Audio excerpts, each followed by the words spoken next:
once it's on YouTube, it's there forever. So okay. So we should be careful yeah. with what we are saying now. Yeah, from this point on, it's all acting. Yeah, but very glad, Mel, that you set up, and Sylvia, that you set up this webinar, which is really interesting. Unfortunately, I just had the time to see 2 or 3 presentations. Yeah, but very interesting. Yeah. Okay, cool. I am going to now share my screen so that you can see the countdown. Present. Okay, so I'm going to start the timer. Can we all see that? So basically, this timer is going to go down from 10 minutes, and we'll come back at 3 o'clock my time, 4 o'clock your time. Okay. Yeah, I'm going to mute everyone now. So yeah, let's come back in 10 minutes. See you in a bit. Can you send us the YouTube link too? Oh, of course, yes. Sorry, where is the YouTube link? That is a very good question.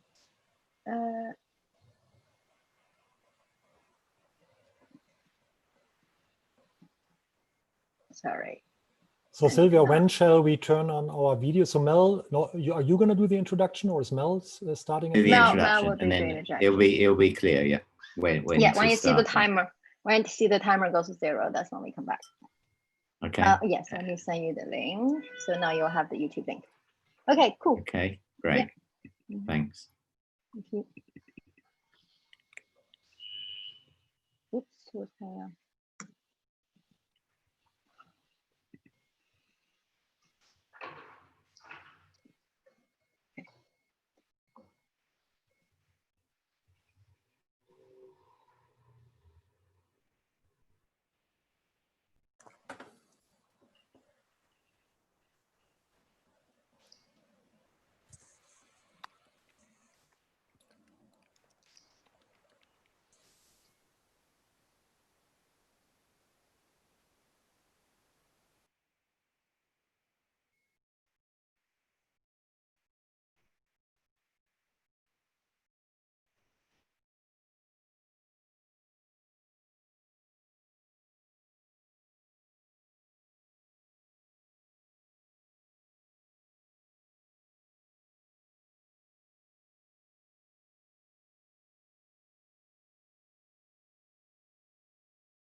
Hello, welcome to this penultimate session of the Frontiers Editors Seminars.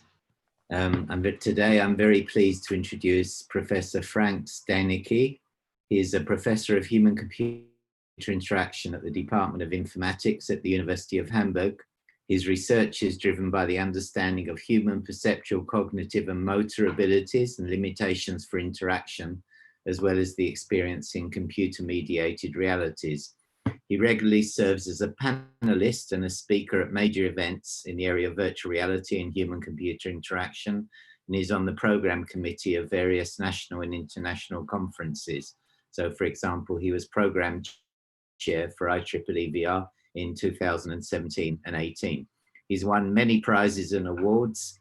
It's too many for me to list them all, but for example, he won the Best Paper Award, the International Conference on Artificial Reality and Teleexistence, and the Graphics in Virtual Environments in 2019, the Best Presentation Award at ACM Symposium on Applied Perception in 2019, another in 2018, 2017, going all the way back to 2007. So today he's going to speak on virtuality reality interaction in blended reality spaces. So welcome to everyone from Hamburg, Barcelona, where I am, and London, where is Dr. Sylvia Pan, who's making sure things work on the technical side. So over to you, Frank. Okay, thank you very much, Mel, and also thank you very much, Sylvia, for organizing this really great seminar. And hello, everybody who's watching here in Zoom or on the YouTube channel. In my presentation, we made a test trial 2 days ago and realized that I have too many videos so that the system and my laptop were not able to do that all in real time. So we decided to record a video of my presentation. I will show this video in a second to you and we'll watch it together with you. And of course, after the video, then I will be happy to answer all the questions. So let me briefly share the screen. And here we go. I would like to talk about virtuality-reality interaction in blended reality spaces. So in a nutshell, blended spaces describe spaces in which things from different fields come together and provide a new structure that demonstrates properties not possessed by either one of the other fields alone. I will focus my talk on the blending of the fields intelligent virtual agents, mixed reality, and the Internet of robotic things. And I will show novel interaction techniques and technologies which arise from this blended reality space. Blended spaces are nothing special. Even our own reality can be considered as a blended space, which is composed of the dichotomy of natural and artificial objects. The distinction between natural, which describes everything that became without human being, and artificial, which was made by human impact, is central to our orientation in the real world. However, already a natural tree, artificially planted by a human, genetically modified food or robots that simulate human emotions, show the blurring boundary between natural and artificial. Hence, this dichotomy of two contrasting terms evolve into a continuum without a clear distinction between the terms. And we can observe such blurring of boundaries even in our own computer science domain. We know that in classical computer systems based on binary representation, data is encoded in fundamental unit called bits, where each bit represents a distinctive state which is either 1 or 0. However, we observed a shift from the classical model of computing towards other approaches such as quantum computing. Here data is encoded into quantum bits, qubits, which can represent a 1, a 0 or a coherent superposition of both states simultaneously. And again, with this probabilistic approach of qubits, the area between the 0 and 1 can be considered as a continuum. And also in our field of virtual and augmented reality, we have an established continuum to blend between reality and virtuality, based on mixed reality. Mixed reality denotes the combination of real and artificial environments presented with some sort of semi-immersive technology. Paul Milgram has introduced the reality-virtuality continuum, ranging from this physical reality towards the purely virtual reality. And in between we see states such as augmented reality or augmented virtuality. And the interesting thing about such continuums is that the endpoint represents only a single state. For instance, virtual reality as the endpoint of the mixed reality continuum is a purely computer-generated artificial environment, which is only a singular point at the end of this continuum. And therefore, per definition, the usage and the applications are quite limited, since it can only contain purely virtual experiences, whereas other techniques such as augmented reality or augmented virtuality can provide some combinations of real and virtual objects. And furthermore, fully immersive experiences, which simulate all our senses with computer-generated content, will be possible in the long term only with either full-body instrumentation or invasive brain-computer interfaces. And I doubt that we want the one or the other. The first technical implementation of a mixed reality technology as we know it today has been introduced already more than 50 years ago by this gentleman on the right. And 2 years ago I had the honor to meet Ivan Sutherland, who is one of the grandfathers of immersive technology. I think most of you are aware of his famous essay from 1965 entitled The Ultimate Display. In this essay he speculated what would be the ultimate immersive experience. And he wrote that the ultimate display would of course be a room within which the computer can control the existence of matter. And he gave some examples. So he said a chair displayed in such a room would be good enough to sit in. Handcuffs displayed in such a room would be confining, and a bullet displayed in such a room would be fatal. But he also wrote that with appropriate programming, such a display could literally be the wonderland into which Alice walked. So the ultimate display would be a computer-mediated reality which would be indistinguishable from the real world. Already 3 years later, in 1968, Ivan Sutherland was able to build the first prototype of such an ultimate display. And what you see here is one of the first ever existing videos of this augmented reality setup. It was an optical see-through combiner with transmissive and reflective characteristics, which allow to see real world and overlay it with some sort of virtual content as this wireframe cube.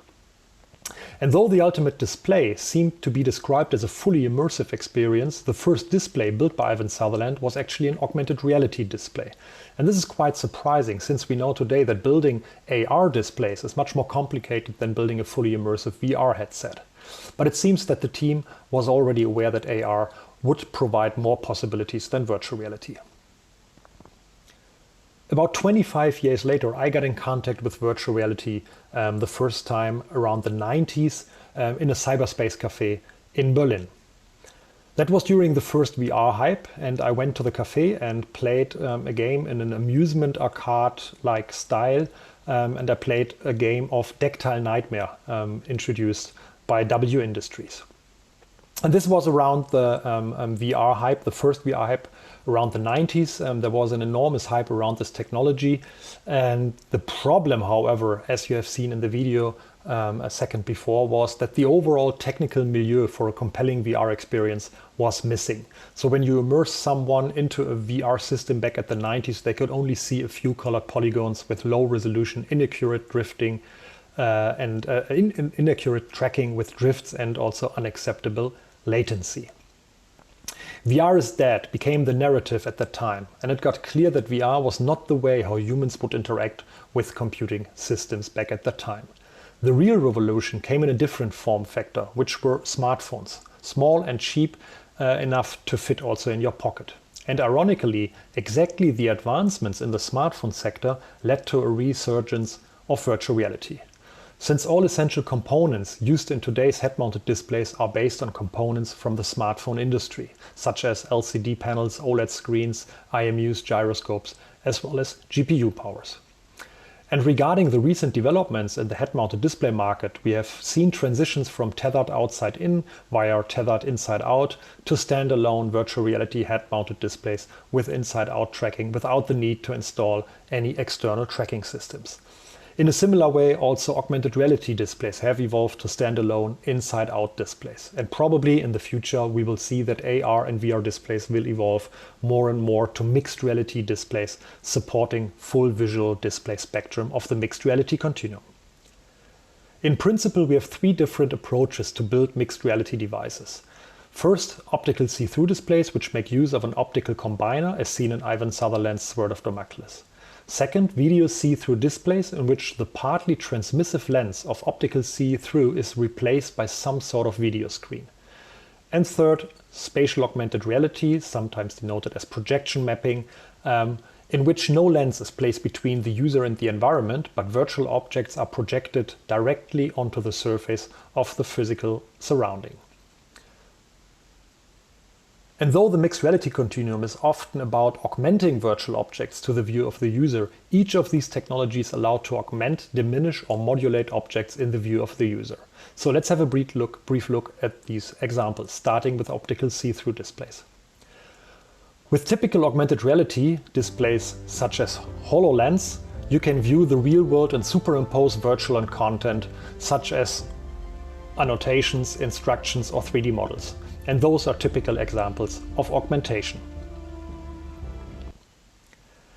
Next, we consider video see-through solutions. In this case, the real world is captured with a camera and the video stream can then be manipulated, for example, by adding virtual content, but also by removing certain content.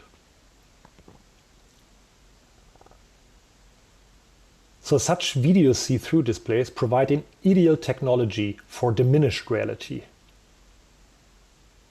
Diminished reality in the most general sense is the direct opposite of augmented reality. Here objects are not augmented or added to the scene, but they are removed and diminished from the user's view. And therefore computer vision and deep learning are used nowadays to render the scene, for example, behind the objects. And the last mixed reality display technology, spatial augmented reality or projection mapping, fundamentally is different from the previous two approaches, since the image appears on top of physical surfaces rather than on virtual image screens. And perceptually, spatial augmented reality is an interesting technology, since it does not introduce any convergence accommodation conflicts in monoscopic viewing conditions, and it does not require any glasses in such situations. Projection mapping onto a non-flat surface dates back to the 1969, with the opening of the Haunted Mansion ride in Disneyland. Here is a video of the grim grinning ghost singing the theme song of the ride. And this was accomplished by filming headshots of the singers and then projecting this film onto the busts of their faces. Since then, projection mapping on non-planar surfaces became a global phenomenon, which is often used to project animated content onto famous landmarks.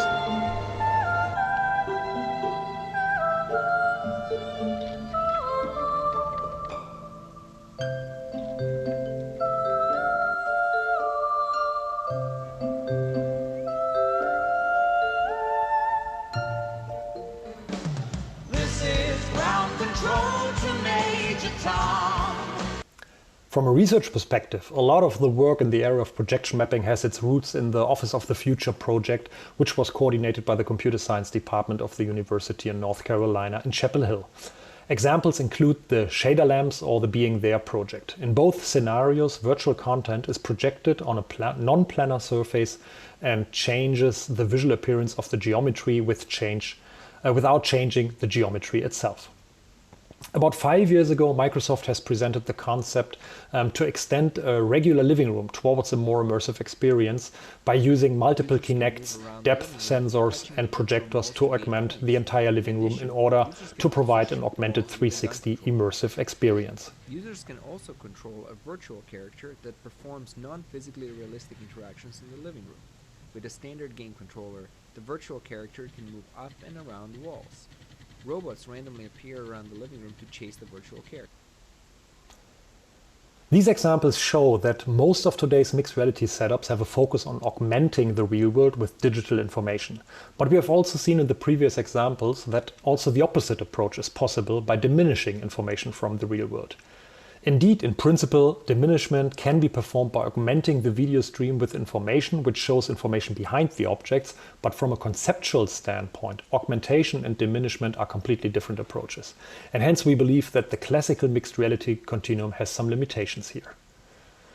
So hence we suggest the following extension. If we consider real-world objects on the left side, such as the two broken vases, and virtual objects on the right side, one vase with flowers, there are three different ways of getting from the one side to the other.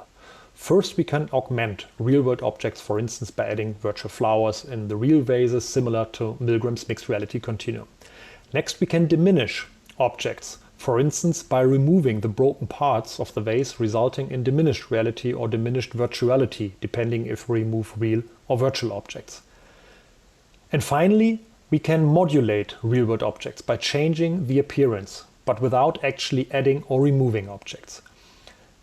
And this model is a finer description of how to get from reality to virtuality or vice versa by augmenting, modulating, or diminishing objects.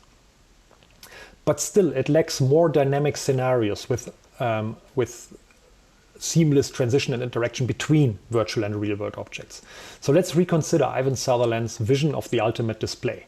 He formulated some visions which were a chair displayed in such a room would be good enough to sit in, handcuffs displayed in such a room would be confining, and a bullet displayed in such a room would be fatal.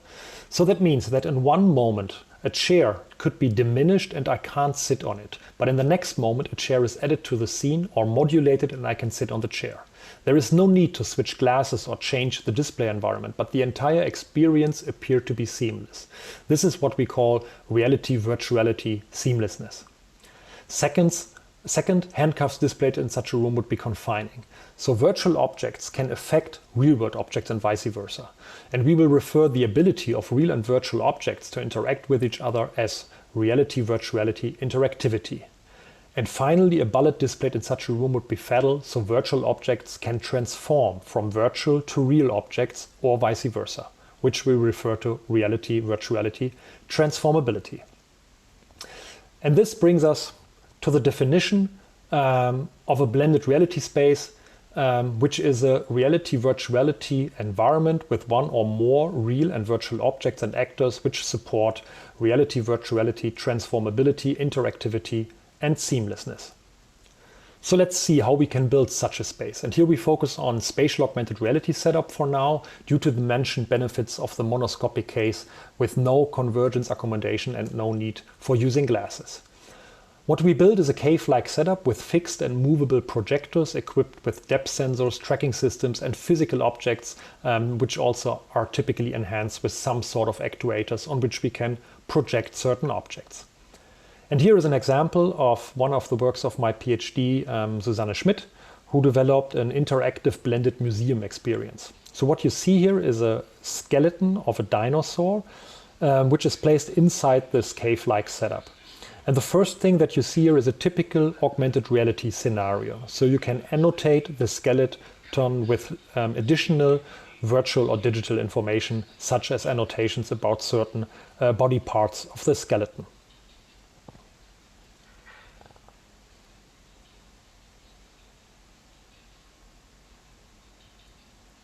In the next scene of the skeleton, you will see a typical modulation case.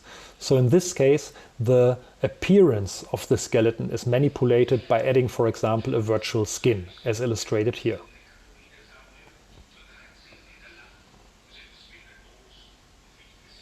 From a conceptual standpoint, we haven't really added any new additional virtual objects, we just modulated the existing physical objects. And finally, in the last scene of this video clip, we open the virtual cave walls in such a way that the background of the skeleton is visible and also project information on the skeleton of the dinosaur, which makes it almost disappear, corresponding to a diminished reality. And please note, of course, that due to inaccuracies in the calibration between projectors and physical space, all the projections are, of course, not perfect. However, from a conceptual standpoint, I think the distinction between augmentation, modulation, and diminishment is clear. The conflict illustrated in this figure is a typical situation which occurs if you project digital information stereoscopically on different surfaces. So if we want to display a virtual object in space, depending on the viewpoint of the user, it might be required to project the stereo images on different backgrounds with different distances to the projectors.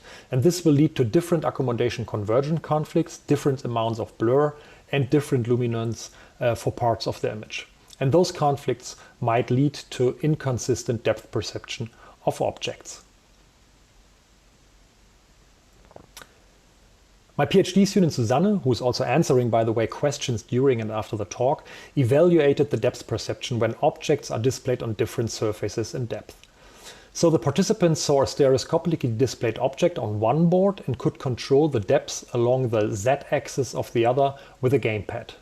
The task was to move the second object to the same depth as the fixed object. And the results show the absolute mean error for different distances between the two boards. So one can see that with increasing distance between the boards, the error increases and the standard deviation increases as well, showing that participants had a hard time to judge distances correctly when the accommodation convergence conflict increases and when it varies between viewing conditions. And those results provide interesting perceptual challenges, which we haven't really considered in sufficient detail yet. Coming to the next field of my talk, which is the Internet of Robotic Things. This is an emerging paradigm that brings together autonomous robotic systems with the Internet of Things and cloud computing. And the vision is here to have a set of connected sensors and actuators and smart real-world objects pervasively embedded in everyday environments. So here's one example of one of my PhD students interacting with a mixed reality display, in this case the HoloLens, with a real physical robot, as illustrated in the video on the top right. Execute pick. The view of my PhD students also shows a virtual twin of this real robot, which can be used for planning, for example, certain motions and interacting with the real robot without the danger of, for example, introducing any collisions. Once the user is satisfied with a pre-planned movement, for example, of the real robot, he can then send the command to the real robot, which then performs the corresponding motions.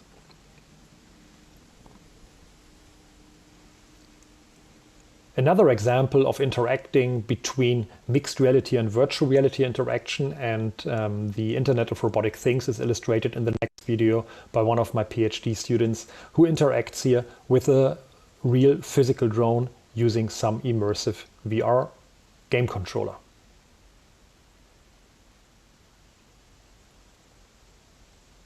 And here's another example by the Media Lab at MIT from the group of Thynsia Brazel, who showed blended reality characters. So the idea is here that you have some sort of virtual robot which can transition through this reality portal and then became a physical or get a physical representation. So again, the idea is that this object can transition from virtual to real by moving through these this reality portal. So now I would like to talk about intelligent virtual agents. Before we come to intelligent virtual agents, we first of all have to have a look of the definition of intelligence. And unfortunately, there is not a universal definition. When we talk about intelligence and in particular human intelligence, the focus is in particularly on visual, spatial, as well as mathematical intelligence. However, according to Gardner, there are 9 different types of intelligence, for instance, also considering musical, existential, or kinesthetic intelligence. In particular, it's an interesting question how we can simulate such intelligence with computing systems. And this is the area of artificial intelligence as we know it today. And from the perspective of computer science, AI has its origins back to the famous Dartmouth summer research project, which was held in 1956, in particular by Alan Turing and other colleagues. And in particular, they were interested in questions and challenges of artificial intelligence. And they also came out with some definitions. In particular, artificial intelligence denotes machines which simulate human intelligence. And that's a very important distinction. So the machines itself are not intelligent by themselves. They only simulate human intelligence. So they simulate that they are able to perceive their environment, that they are able to learn about their environment, that they can decide and act in a similar way as human being would do, but always as a simulation of the intelligence of some sort of human being. To avoid the difficulty of defining intelligence, Alan Turing proposed taking a behaviorist stance. So instead of asking, can machines be intelligent, he suggested something called the Turing Test, or the imitation game. And in this Turing test, a human observer is engaged in a conversation using text chat only with two hidden agents. And one of them is a real human and the other is an AI program. And both the hidden human and AI program try to appear convincingly human. And if the observer thinks that the AI program is a real human, the AI program would pass the Turing test. The interesting thing is that the AI must not be perfect, but actually imitate human behavior in order to appear human. That means to pass the Turing test, it's not enough that the machine simulates intelligent behavior, it must also simulate non-intelligent human behavior. And here's one example how this could look like. So this is an illustration of Google Duplex, which can make computer-generated phone calls. And in this example, you will hear the Google computer-generated assistant making an appointment for a client for a haircut. Oh, how can I help you? Hi, I'm calling to book a women's haircut for a client. I'm looking for something on May 3rd. Sure, give me 1 second. And that's an interesting moment. So you see that this unintelligent behavior of using delay sounds or stuttering simulates non-intelligent human behavior. Currently, Google Duplex is only available, I think, in the US, in UK and New Zealand. But of course, there are also interesting implications regarding privacy concerns and also ethical and societal questions. For instance, shall a user or must the user know that he or she is actually talking to a computer-generated voice?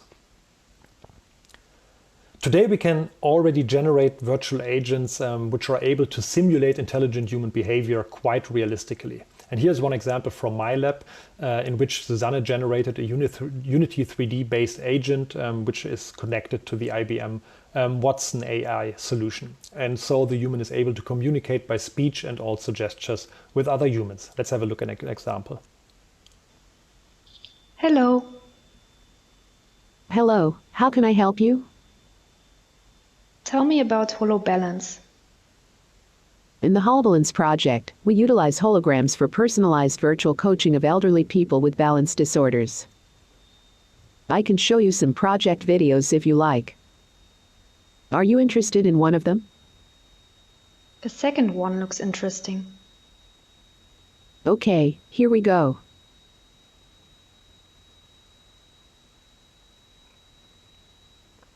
That's enough. Do you want to see another one? No, thanks. Okay, maybe next time. See you later. See you later. So nowadays we have already a number of intelligent virtual agents which typically comes in the form of speech assistants or audio guides. However, in blended spaces, we are interested in the social facilitation effect and the question if the presence of a virtual humanoid representation improves, for example, the performance of simple cognitive or motor tasks. And more specifically, if a virtual agent is displayed as part of the context and narrative of the scenarios, further improves the social facilitation effect. Therefore, we performed some experiments to investigate if embodied or thematic closeness to certain topics improves aspects such as social presence, credibility, or user experiences of intelligent virtual agents. Hence, we compared first a generic voice-only representation, which is similar to Siri or Amazon Echo, with second a voice-only but astronaut character, with a third embodied but generic avatar, so similar to a museum guide, and finally with an embodied thematically close astronaut character. And here are the results, and what we found is in general positive effects of the embodied guides on presence, visual learning, credibility and user experience. And also we found positive effects of content related guides, closeness to topic and user experience. And those intelligent virtual agents will get better and better and also will simulate more and more human behavior and emotions and might be evolve at some point into the standard paradigm for human-computer interaction. And here's an example of Mika from Magic Leap from GDC in 2019.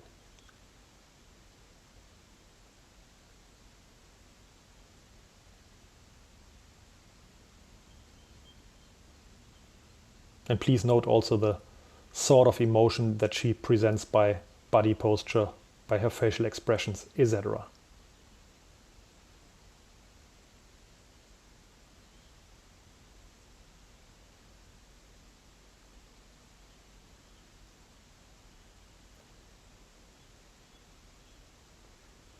So finally, I would like to show you some examples how mixed reality, the intelligent virtual agents and robotics can be brought together in a blended reality space. There is some very interesting related work which has been done by UNC in the group of Greg Welch, by the University in Central Florida in the group of Greg Welch and my former postdoc, Gerd Bruder, who presented a physical table and game characters which can move when virtual agents interact with them. Furthermore, they also investigated how other modalities affect co-presence, such as wind or vibration of footsteps of an agent. In our own work, we were also interested in physical-chemical reality-virtuality interactions and combined a robotic golf ball with thermochromic ink so that agents can write on real paper. And here's a video illustrating this implementation. Many different dimensions, including visual fidelity, quality of speech, natural behavior, and awareness of their environment and the user. Despite the increasing anthropomorphism of virtual agents, most applications show an asymmetry between real and virtual interaction partners. While real users are able to influence both physical and virtual objects, actions of agents usually only affect their virtual surrounding. In this paper, we introduce the concept of blended agents, which are capable of mechanical as well as chemical manipulation of physical objects. The first interaction is based on a robotic golf ball. Through a weight shift inside the outer shell, the ball can move with 3 degrees of freedom with a maximum speed of 1 meter per second. We designed a user study within a cave that simulated a mini-golf match between the participant and a blended agent.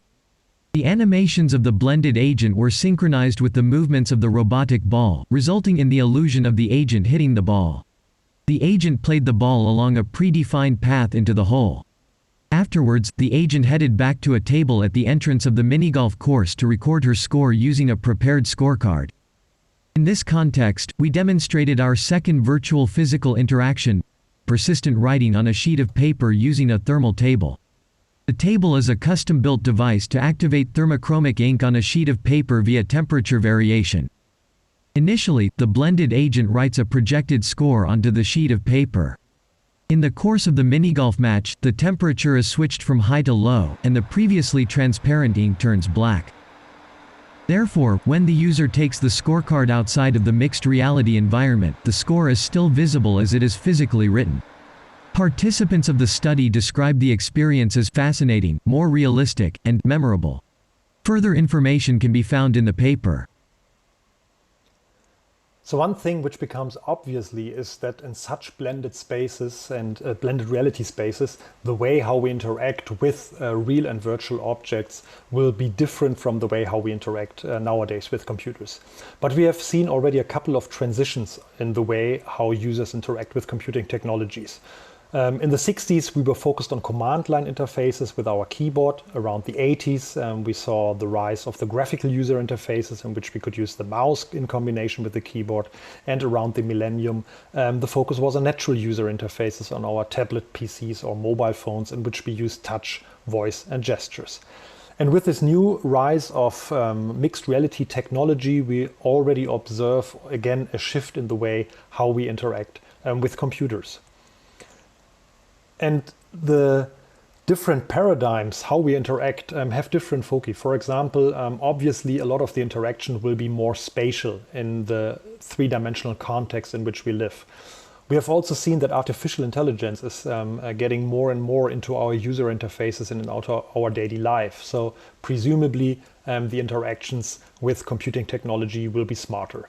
And also those technologies will provide more social aspects involving avatars as human representations with which we can interact, but also virtual agents, computer-generated assistants with which we can interact in a three-dimensional space.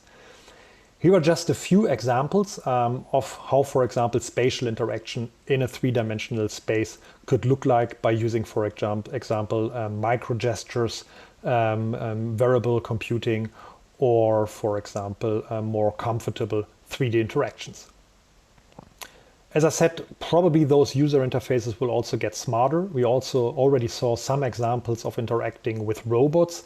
If you consider the video in the top right, for example, you see a remote controlled robot with this pen device, with haptic input device.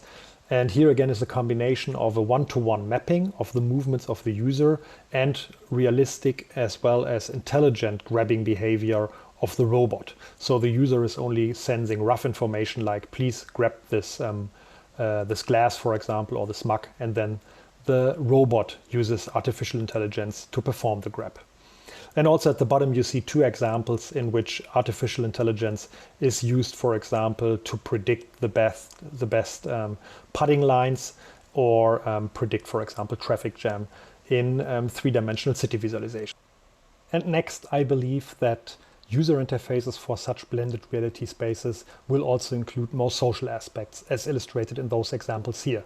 And you might use intelligent virtual agents or avatars, for instance, for communication, but also for studying human behavior, as in social psychology, or use them for social facilitation effects for example, rehabilitation purposes. I would like to focus in the remaining part of my talk on the supernatural aspect of the new interaction paradigm for interacting with blended reality spaces. And here the idea is to extend the approach of natural user interfaces. So let's consider Hollywood movies as an inspiration of how natural user interfaces could look like. And here we typically see visually impressive environments of holographic representations in which the actors can interact in a natural, intuitive way by grabbing those holographic representations. They can use voice and other gestures to interact in what Hollywood thinks is a very natural and intuitive way. However, in previous work, a lot of research has indicated that interaction in mid-air without haptic feedback, without support of our upper limbs, for example, is often much less performant than just using a two-dimensional mouse interaction. And in addition, working in mid-air is very exhausting. So even after a couple of seconds and a few selections, the arm begins to feel heavy and oversized, known as the gorilla arm syndrome. Furthermore, the question remains in how far this interaction in mid-air is actually a natural interaction, because a lot of the interactions that we perform in the real world are not performed in mid-air, but with support of tools or tables, for example.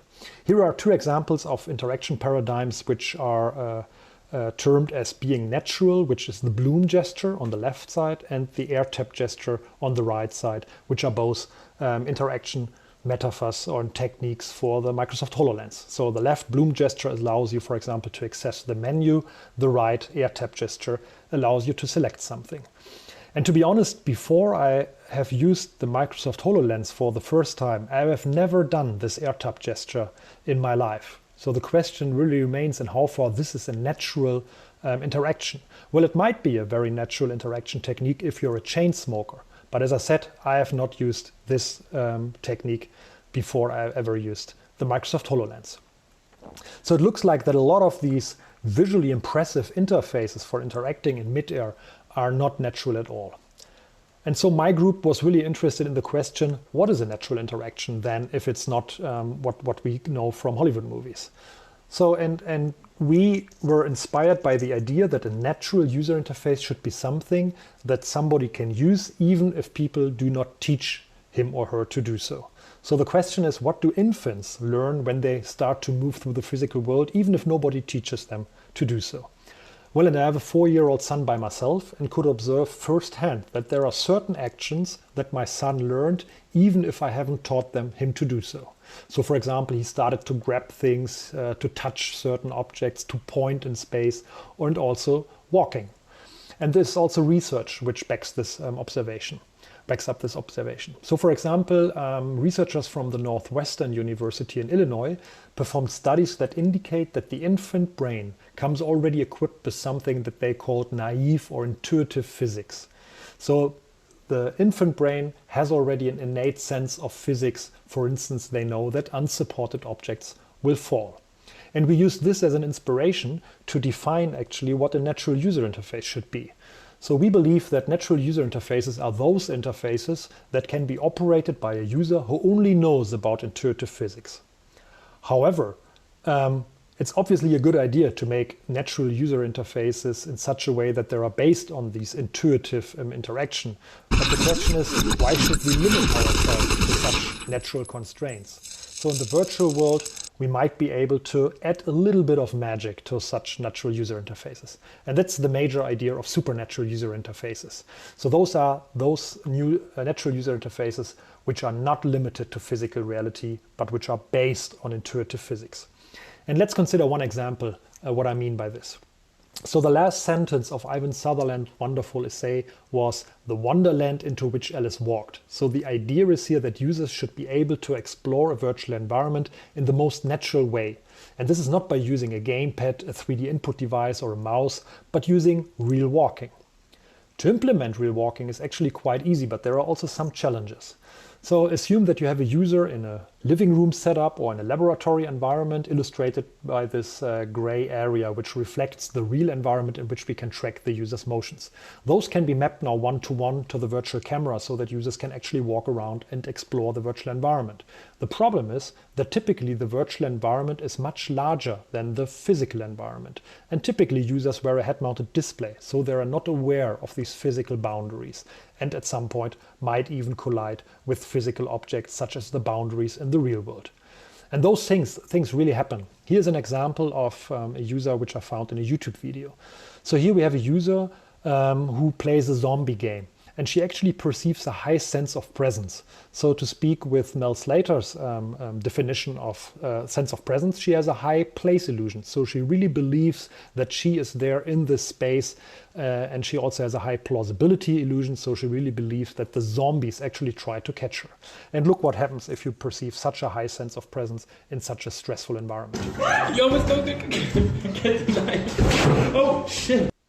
So you have seen that she really forgot about her real world boundaries because her sense of presence was so much focused on the virtual environment. And my group has worked now about a little bit more than a decade on the question, how can we allow people and users to explore a virtual environment which is much larger than the actual physical environment which is available. And we considered something called redirected walking, which has originally been introduced by Sharif Razak from the UNC in Chapel Hill. And the major idea is illustrated here. So assume we have a user, for example, in the living room, and once the user dons on a head-mounted display, there might be a virtual chair. So if we can predict that the user wants to walk towards this virtual chair, while the user is approaching the chair, we can slightly rotate the camera around the user, or the virtual environment around the user, in such a way that the path that the user actually walked in the real world is a curved path, whereas she or he believed to have walked on a virtual path which was straight. And in addition, we can also change the orientation and location of certain virtual objects by using some such forms of redirected walking. And thus, for instance, a virtual chair is now co-located with the physical chair, and therefore the physical chair might provide passive haptics feedback so that the user can actually sit on a chair. So to speak with the words of Ivan Sutherland, a chair would be good enough to sit in. And we have performed a series of experiments in order to identify how much users can actually be tricked. And those have been performed as standard psychophysical experiments using 2 alternative forced choice tasks. And here you can see the results of some of our work as well as some of the work from our colleagues. And what you see is that with improving technology over the years, the radius which is required to guide users on a circular arc so that they do not observe that they actually walk a curve and not straight, is shrinking, which is really interesting and gives good potential for this technology when the technology is getting better and better.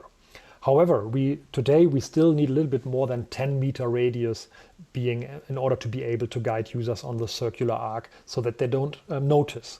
However, vision science provides us with further possibilities to trick the users. And here's an illustration of one of the work of my postdoc, which was presented at SIGGRAPH 2 years ago. So when we explore the virtual or the real world, we perform fixations with our eyes. That means we focus our fovea on certain aspects of the environment, but we also perform blinks and saccades. Blinks are performed about 10 to 20 times per minute, and they last about 100 to 400 milliseconds. Saccades happen more often, so about 40 times per minute, but they last shorter, approximately 80 milliseconds. The interesting thing is that during eye blinks and saccades, the visual input is essentially suppressed. So we are literally blind during those motions. And that means we have great potential to perform some manipulations here. And here's the work of my postdoc ICA, which was presented at SIGGRAPH, in which he used the eye blinks to perform manipulations of the virtual camera. Here you see on the video on the bottom right, whenever the user performs an eye blink, we manipulated the virtual camera either by rotating it along all 3 different axes or translating it along those axes. And again, we performed psychophysical experiments and identified how much we can induce additional manipulations to the virtual camera. And here's a video of the emerging tech demo that we gave last year at SIGGRAPH. At the SIGGRAPH conference, and again here you can see once the user performs a blink, we slightly rotate the camera in addition to the already applied curvature gain, which makes the user walking on a curve. For the remaining minutes of my talk, I would like to take you to an outlook of how this technology, these blended realities, might evolve in the future to some sort of ultimate blended reality. The interesting thing about looking to the future is that, in particular as computer science persons, we can use the exponential advancement. This curve illustrates the exponential advancement of technology within the last 100 years. Since Moore's law, we know that approximately every 1.5 years, the number of transistors which can be placed inexpensively on an integrated circuit approximately doubles. But this Moore's law can also be extended in such a way that we understand that technology improves in terms of doubling performance approximately every 18 months. And this does not only apply to the number of transistors, it also applies to bandwidth, storage, processing power, and so on.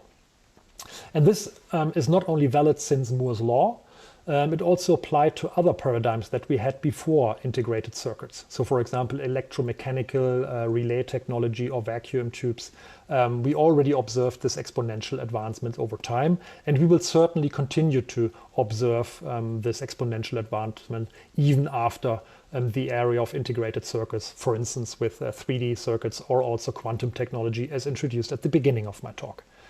So, and if we take a look at the different instances that we discussed today during my talk, we see here Alan Turing and Ivan Sutherland, which we discussed and their pioneering work in the middle of the last century. I showed you the first hype when I get in contact the first time with VR, and this is more or less where we are today. And now I would like to take you on a short outlook into the next 15 years. The good thing about this exponential curve is that we can extrapolate the technological advancements within the next 15 years. So since we know approximately every 1.5 years technology will be double as good as the technology that I have today, then I also know that after 3 years, the technology will be 4 times better than the technology that I have today. And after 4.5 years, it's going to be 8 times better, and so on. And if you do the math, you quickly realize that after 15 years, the technology will be approximately 1,000 times better than the technology that we have today. And it's an interesting question in how far problems from today can be solved easily if our technology is 1,000 times better. And I would like to emphasize here one aspect which we already discussed in a similar way. So the graphics Turing test is a variant of the traditional Turing test that we discussed at the beginning of my talk. And this graphics Turing test will be solved certainly within the next 15 years. The idea of this graphics Turing test is it is a challenge to render virtual objects in real time, which gets indistinguishable from the real world. We already are able to render objects that we can't distinguish from the real world anymore. However, the rendering typically requires a couple of seconds, if not minutes and hours, for example, in Hollywood blockbusters. The real challenge is here to render virtual reality environments or games in real time so that you can't tell if this is a video recording of a real scenario or if this is just computer rendered imagery. And in 2006, Michael McWigan and colleagues estimated that it would require approximately 0.5 to 1 petaflop of rendering performance in order to be able to render photorealistic computer-generated imagery in real time. Today, with current CPUs and GPUs, we are in the range of a maximum of a dozen teraflops, which is a little bit more than just thousands of the required number of flops. However, if we are 1,000 times better, that means that we will pass the graphics Turing test. So that means in the next 15 years, we will be able to render virtual environments which cannot be distinguished from the real world anymore. So we have a more and even stronger blurring and blending of virtuality and reality. And of course, this opens interesting social and ethical questions about how we interact with our environment if we don't know what's real and what's virtual anymore. And we see already those aspects when it comes to deep fakes, for instance, in which realistic videos can be generated, which are hard to distinguish from real videos anymore.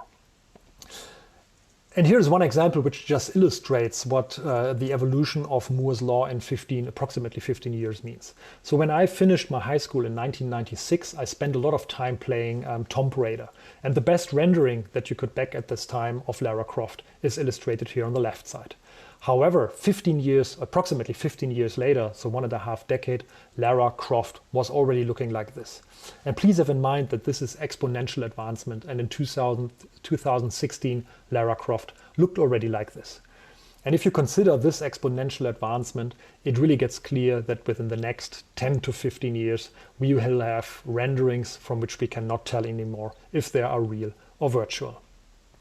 And furthermore, also the technology and the form factors itself will evolve. And we will observe that new form factors such as contact lenses will come out, and actually all big players have filled their patents for such smart contact lenses, which are able to project digital information towards the eye, but which are also able to measure their surrounding, for instance, body senses, as well as the actual environment of the user. And we will probably see that those smart glasses, once they have a certain optimal human factor technology available, that the era of the smartphone will come to an end. This era is already dominating the way how we interact with computers for the last 20 years, and I strongly believe that we will see that this era will come to an end more or less soon. And we already observe that for the first time in the last 15 years, the global smartphone shipment has decreased for the first time in the last 2 or 3 years. And in particular, only in China, the smartphone shipments is increasing, whereas all over the rest of the world, the smartphone shipments decreased. And I strongly believe that the blending of these different technologies that we discussed today, by considering the full continuum of each technology, so ranging from smart sensors to smart actors, from reality to virtuality, and from human intelligence to machine intelligence, will pave the way to a digital and virtual transformation which will forever change the way how we learn, communicate, work, or host seminars and online conferences in the future. So this technology will allow us to work together over distance as currently forced by the coronavirus, but it also will allow in a more globalized world to bring people together by maintaining also some sort of sustainability. In contrast to video conferences that we all observe nowadays, those technologies will allow us to communicate, work, learn in more natural, more human-like ways. And artificial intelligence has the potential, in addition, to take away a lot of the tasks that we currently perform, like driving, also decision makings or robotics, and at the same time give us more freedom and time to focus on the essential aspects of human being.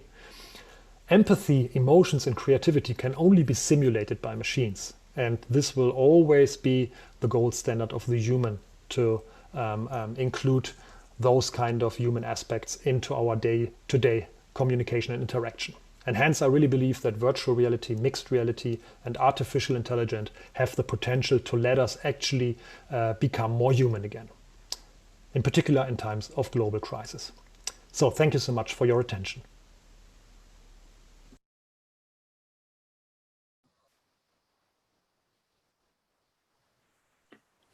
Thanks very much. That was amazing. And I'm looking forward to experiencing some of these developments myself.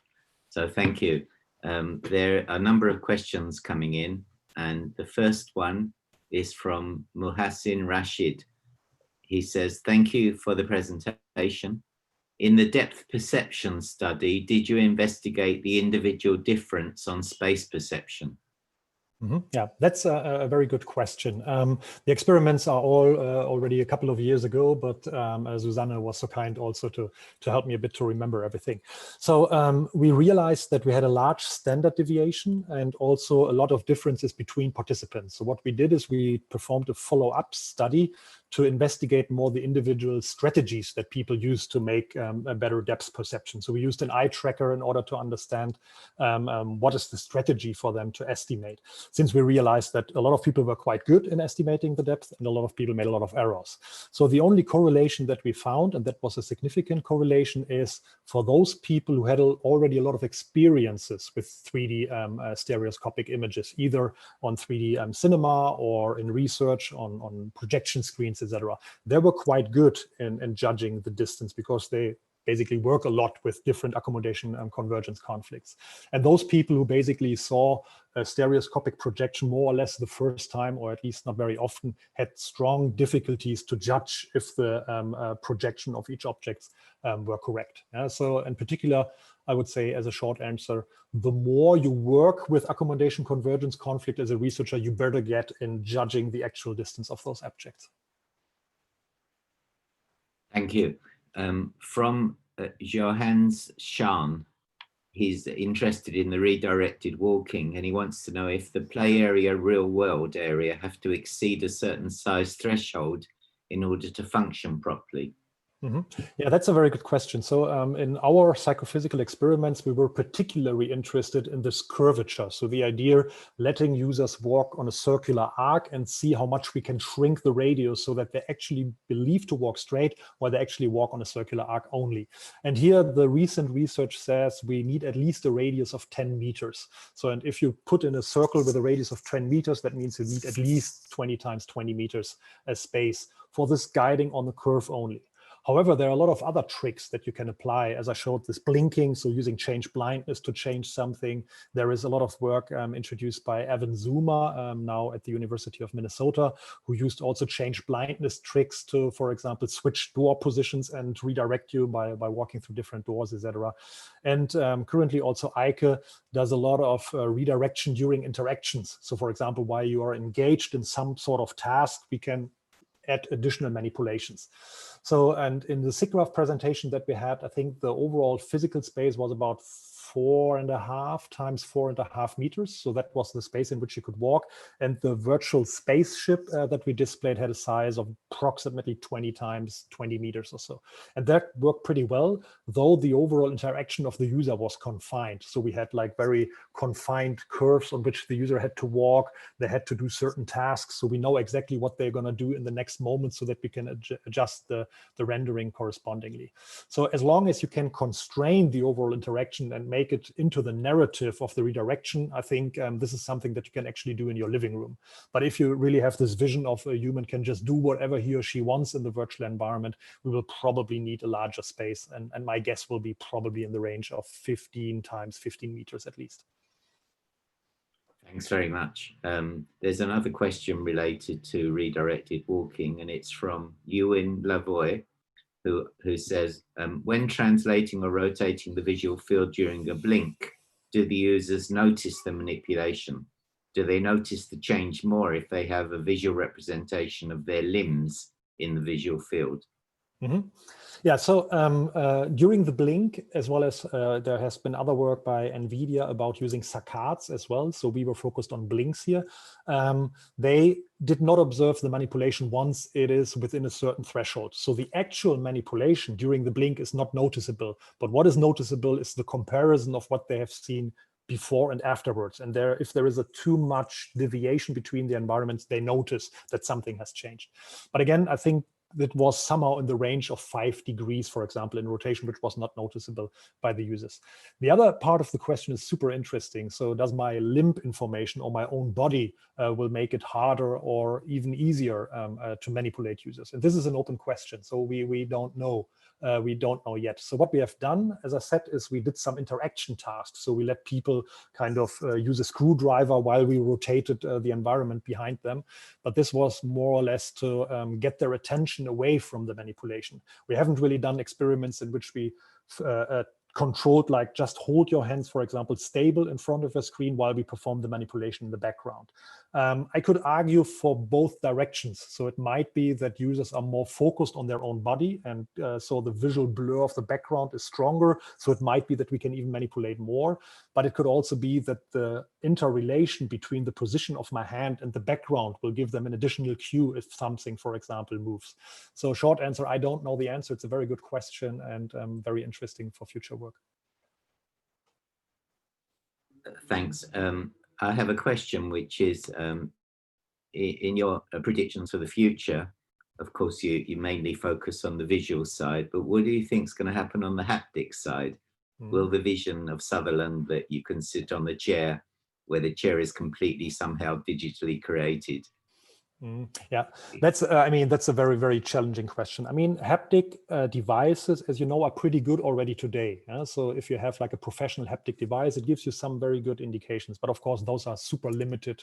They instrument the user in a very heavy way. They're typically not really mobile, although in the consumer market, there are a lot of gloves that you can use today, which give you vibrotactile feedback. Yeah?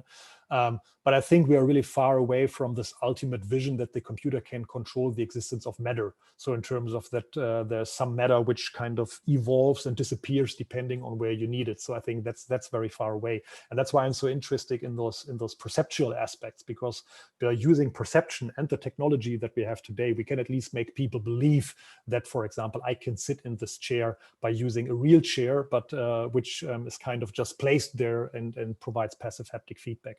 Yeah, and the other thing is, of course, a lot of current companies in the games market and in the movie industries are, of course, all focused on visual quality. So, of course, we have like even evolvements here which are higher than what Moore's law predicted in some cases, whereas haptics, as we know, is not such a dominant way in current human-computer interaction and other areas. Is not evolving that fast, I would say, in terms of the quality that we can provide. Yeah? So I'm not sure if I will experience in my lifetime the situation that the computer would be able to really control matter in such a way that I can't distinguish anymore. But I'm pretty sure that from a visual audio perspective, I will certainly not be able to distinguish between real and virtual very soon anymore. Thanks. There's a question from Michael W. Did you do any research investigating the cognitive mechanisms which experienced participants use to compensate for vergence accommodation conflicts? Very, very interesting question. No, we haven't done this for the convergence accommodation conflict. What we did is we considered cognitive effort, for example, to scope with the manipulation. Yeah, so if we redirect users, our question was, does this include some sort of cognitive effort, even if users don't observe that they're getting manipulated?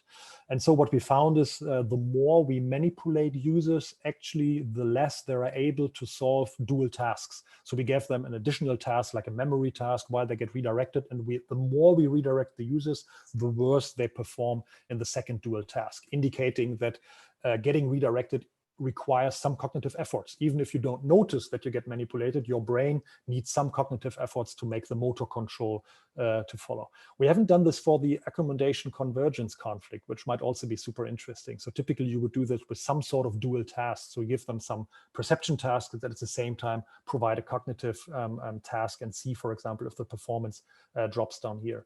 Another mechanism might also be using some brain imaging technology to see, for example, which areas of the brain get more or less active when, for example, an accommodation convergence conflict increase. And we are super interested in those kind of questions, but unfortunately for now, the display quality that we can put, for example, in fMRI scanner is purely not good enough to really consider different accommodation convergence conflicts for stereos to really see which brain areas get more or less active, indicating also cognitive efforts.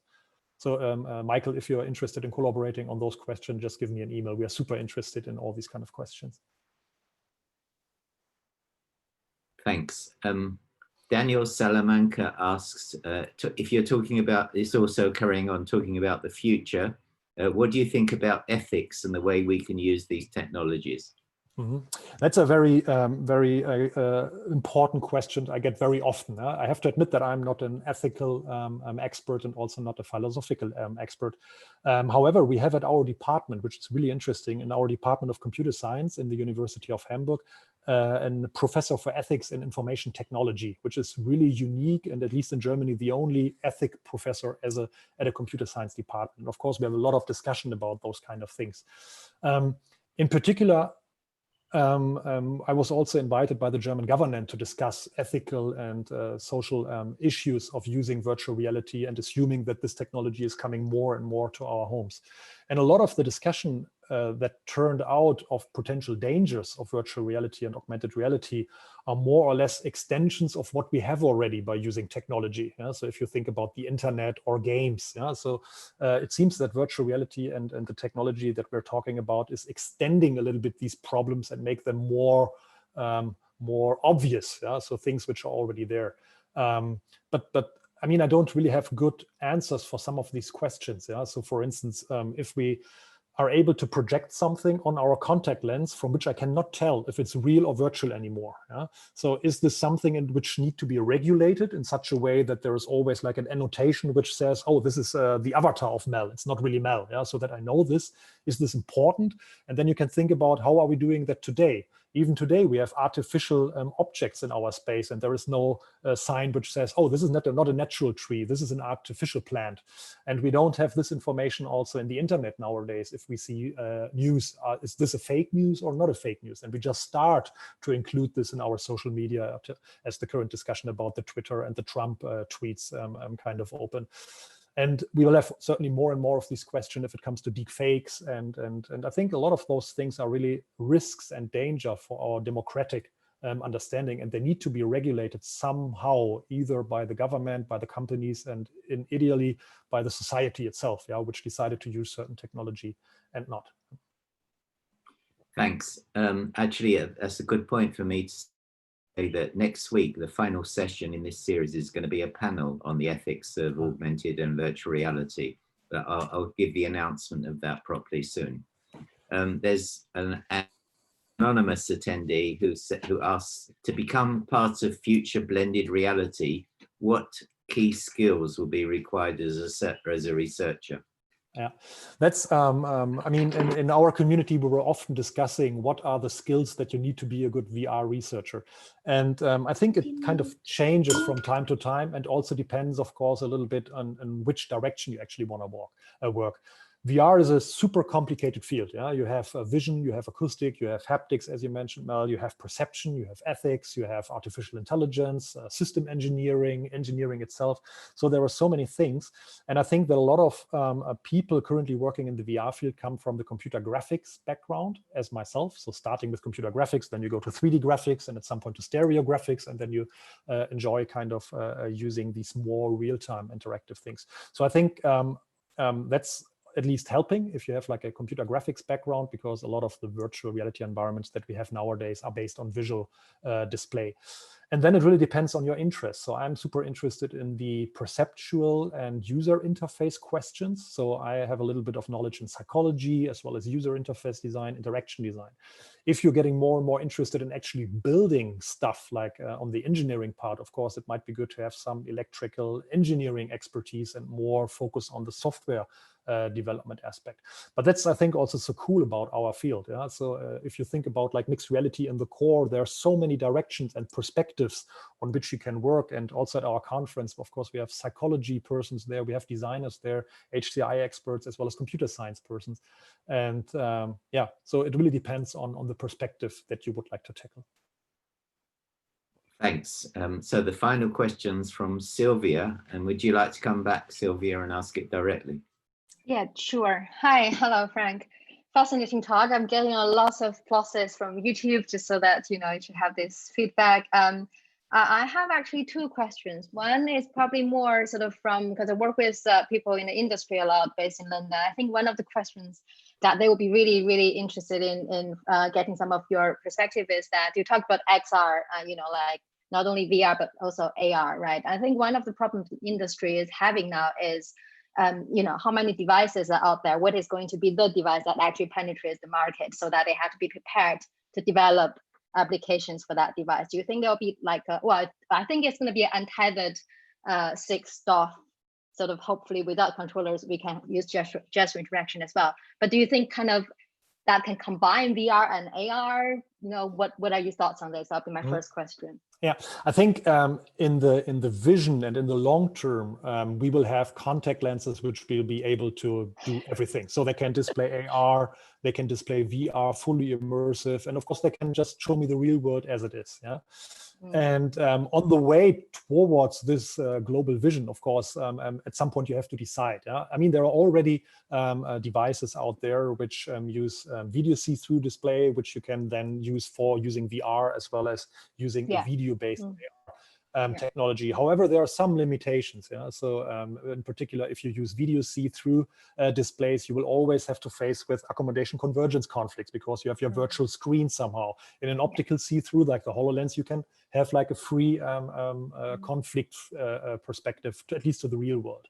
So it's a good question at which point either the one or the other technology will be so good that you say, okay, this device really gets ubiquitous, and now I have to just, it might be AR or VR, and then you just have to make sure to get the other technology also somehow included into this. Yeah, but I think the long vision should be just having contact lenses, or even something which is, I mean, in the worst case, directly implanted into my brain or into my eye, which then allow to display the information. But I'm pretty sure once this technology will be available, like in glasses like this, and gives us really high quality display, I'm really sure we will laugh about the current time at which people walk around with their mobile phone and having their eye on this really small screen, being cognitively completely out of the real world. And also in our society, which is always about getting better, getting advantages, etc., you cannot at some point afford not to have this technology if all your peers are wearing this technology in school and get additional information, etc. And I think it's also at some point our responsibility to make sure that this technology is really available everywhere. And so for now, even if you see it at our conferences in VR, there aren't too many people from Africa coming to the conference, and even South America is not really well represented there. So I think that's also part of our responsibility to make sure that this technology is really available to everybody.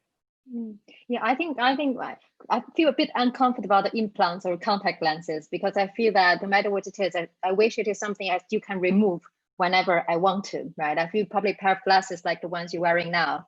But do you think from a hardware implementation and also rendering computational power perspective, or maybe, a pair of glasses attached to a computational unit, how far do you think we're from having a pair of glasses that does the kind of capacity that, say, Oculus Quest can do now? Yeah, I mean, that's really something I had to correct myself so often in the past. So in 2016, I was already guessing, so it should be available like in 2 or 3 years from now. And I continue to believe so, yeah. So, a good indicator is always, I think, if Apple is getting more and more interested in using so, yeah, because, this was at least something that we learned from the past. Apple is not like putting some prototypes on the market. So if they decide really to go for something, then at least you can say, okay, now it has a reasonable quality, so that it's really going to be a product rather than some sort of a mock-up or a prototype. And as you know, Apple is getting more and more interested in AR, and they filled in so many patents. But again, Doug Bowman, I think, worked for Apple, and he's not telling anything about what he did there. And but at least he smiles when he talks about the Apple time. So that at least gives an indication that he had a good time there, and hopefully we will have really nice products coming out very soon. Okay, cool. Just maybe one final one, because I'm from a virtual character background, and you obviously talked about lots of fascinating work you have been doing, both in kind of the appearance from computer graphics perspective. That's also my background, by the way, but also now sort of using AI for that. So I guess my question is, what do you think is the next big thing in the area of virtual characters? And in terms of the consumer market, in which way do you think virtual characters, in what type of application do you think virtual characters will be kind of the future? Yeah, so I mean, even today we have a lot of audio characters, yeah, assistants like Siri, like Amazon Echo, etc., which kind of help us organizing more or less our life. Yeah? Assistants, like assistants. So I think this is also something probably we might see in the future. So the the intelligent virtual assistant I showed in the video, which was developed by Susanne, is something that we want to use in our lab. So we're going to have like a large screen there on which this agent is displayed. And once somebody enters our lab, it's going to be recognized. It says like, hi, Frank, nice to meet you. And then I can ask, for example, this assistant in terms of, hey, is the Oculus still in the lab? And or I can make a reservation or something. So that was the idea, having like assistants with this respect. And this is like a natural extension of our current assistants that we have, but just give them a visual humanoid representation. But also, I mean, I could easily also think about all other kinds of aspects in which you use some sort of social facilitation effect. So we have a couple of projects which are about using rehabilitation, and there it is known that if you have like a virtual coach next to you who is motivating you, who is giving feedback, it helps you for simple cognitive and simple motoric tasks. So that's the social facilitation aspect, but you can have the opposite, of course, right? If you have very cognitively demanding tasks or hard motor tasks, then actually having a human there makes the things harder for you to implement those tasks. So I think that also virtual coach in particular, in which you don't have access to real doctors or real partners for your training, might also help here. So I think the social facilitation aspect of humanoid representations is also something that we will see more often. And for the task that actually having a human there is disturbing, you can use VR to block them out, to use projection mapping to erase them. That is true. I mean, this is something that we observe also. We use it for AR scenarios. And as you said, like if you take the look away, you will notice that the person is not visible in the periphery anymore. It's partly blocked out. And those kind of things are, of course, currently disturbing. And as you have seen also in the video, this well-known uncanny valley effect that we currently still face, of course. But I think the rendering is really getting good of the agents that we can display. They don't look so convincing on the head-mounted display, because then you lose again some resolution, etc., and also rendering performance. But still, what we can render currently on our screen as in real time already looks pretty good. Yeah, no, I think rendering is definitely very much advanced, but like actually simulating behavior and also programming the interactivity has been the barrier. But thanks a lot for that answer. I think we addressed all the questions, so passing it back on to Mel. So thanks very much. Thank you for the great questions. Very amazing talk. I'll bring Susanne back as well. Okay, and, so any more final words? I should announce the next meeting. So thanks very much again. And I'd like to thank Sylvia for making everything behind the scenes, and Susanne Schmidt, who also helped today. And the last meeting of this series will be the 24th of June at 4 o'clock Brussels time, CEST, and it will be a panel to discuss the ethics of virtual and augmented reality. So I look forward to seeing everyone again there, and it's goodbye for today. Thank you. Bye.